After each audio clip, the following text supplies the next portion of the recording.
Now we're going to look at how we can insert travel lines to connect our leaves to our other green elements. And the more astute of you will have noticed that if I put this into wireframe mode, which is not going to let me do, right, there is a stalk missing. And that's because I quite happily went in and thought, oh, I don't need that stalk, it's in the way, I'm going to delete it. And I did it off video, saved the design, closed the program, and then thought, I didn't explain to them they could delete elements if they wanted to. So I have to apologize for that. I'm going to bring this stitches back, leave it in digi mode, and explain to you how traveling through a design works. Because it's while we're traveling through a design that we can actually create our travel lines to connect our different elements up. On your keyboard, you have got a bank of buttons which are called the home buttons.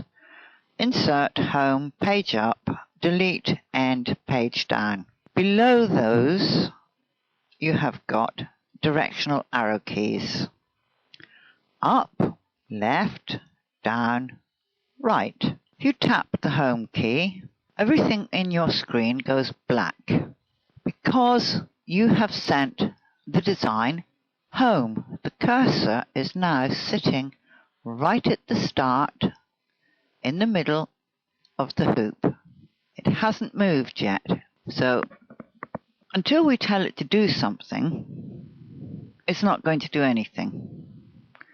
And one of the ways we tell it to do something is to use our page down button. Suddenly we've jumped to the end of the first color stitching, which is on the tail of the Y. Now if I did page down again, it will put all the green stitches in. But I don't want to put all the green stitches in because I want to use my directional arrow keys.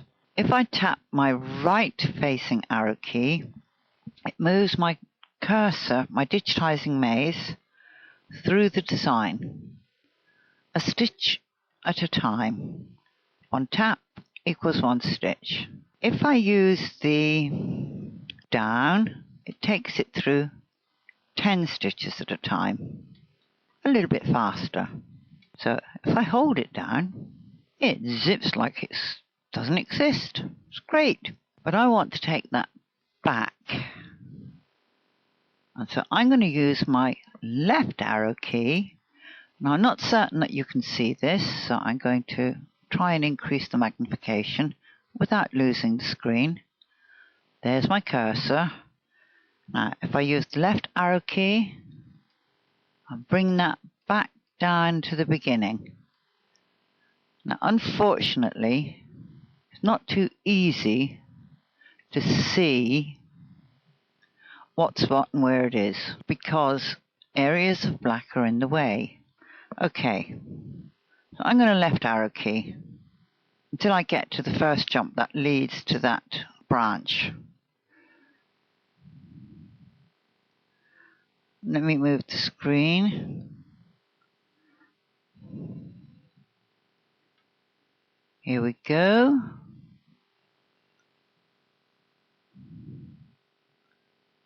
There it goes. That's where it sits.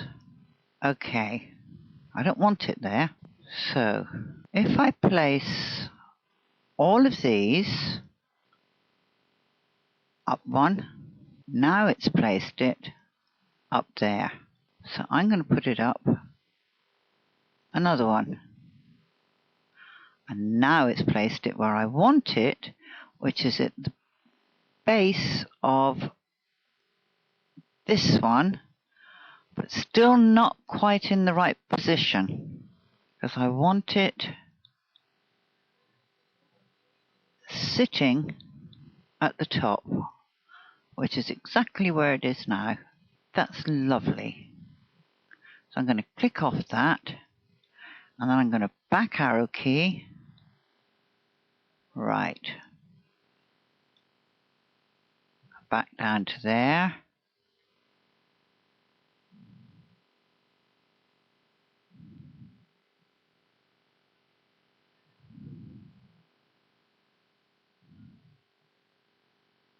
And now, any second now,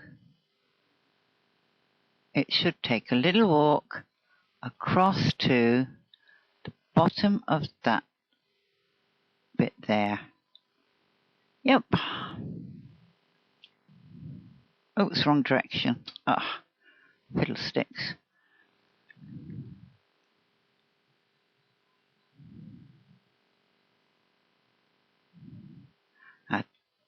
That is a jump, and I don't want that jump there.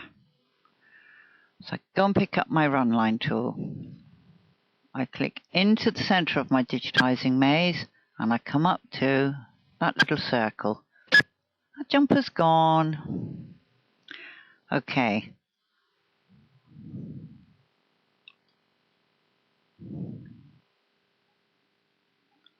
And down to there.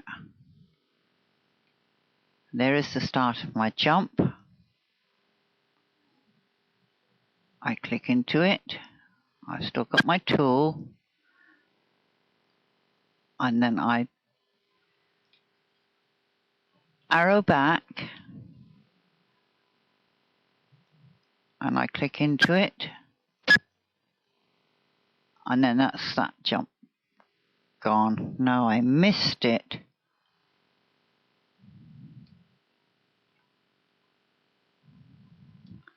Okay, I got to move the screen over. My scroll has disappeared. Well, I get rid of these in the same way as I got rid of that. So just for the sake of speed, we'll pretend that I've got rid of these jumps. And now I arrow forward.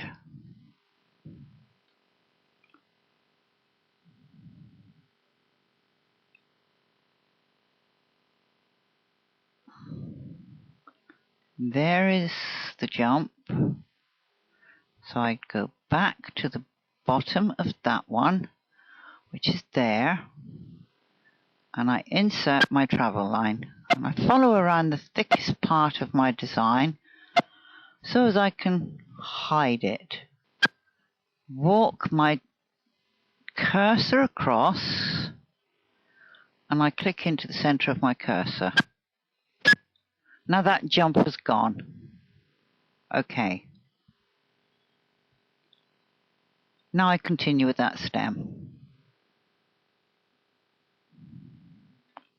And I missed that jump. It's because I was busy talking. Okay. See, I tell you, it's getting dreadful. I can't ask my mind to do more than one thing at a time. I insert my node in there, and I can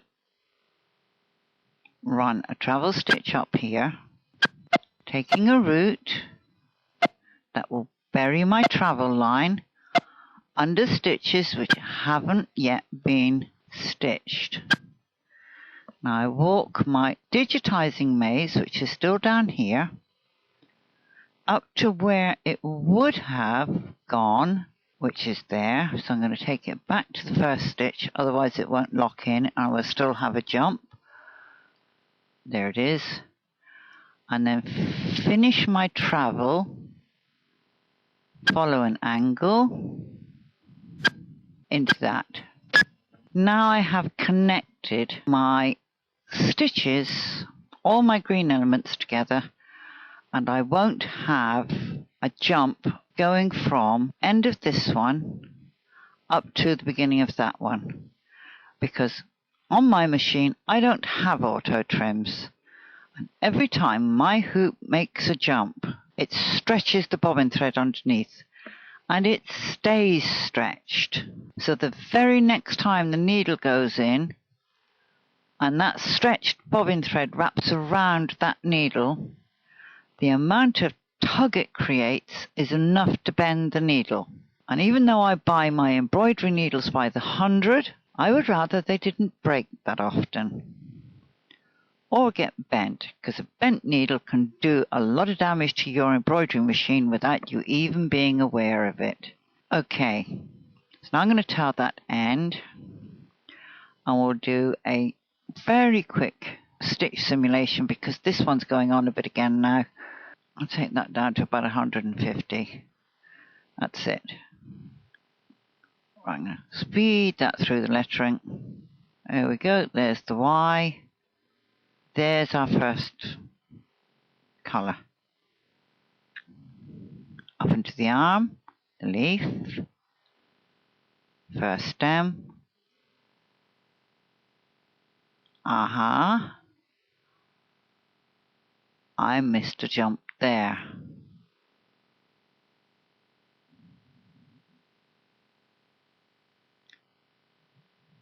And that was my walk up to my green. I'm going to ignore that little jump there.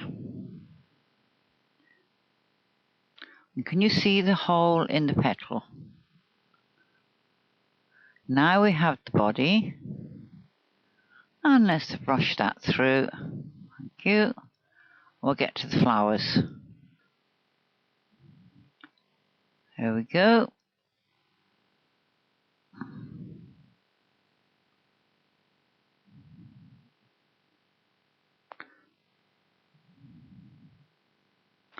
Now you've got jumps in between these.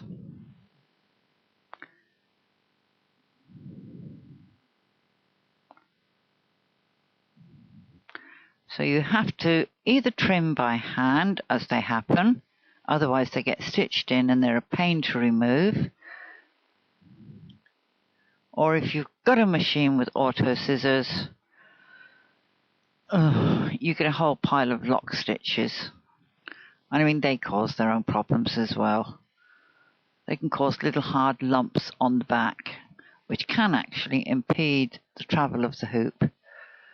Okay, and that's another reason why I prefer not to have jumps, because I don't want those unnecessary little nests of stitches creating lumps on the back of my hoop to then maybe get caught down in the needle plate. Right, that's the design. So the next step now is to test stitch it. So I'm going to render this. It's too late now for me to stitch it, and I'll see you again in another set of videos. I'm going to tell that save.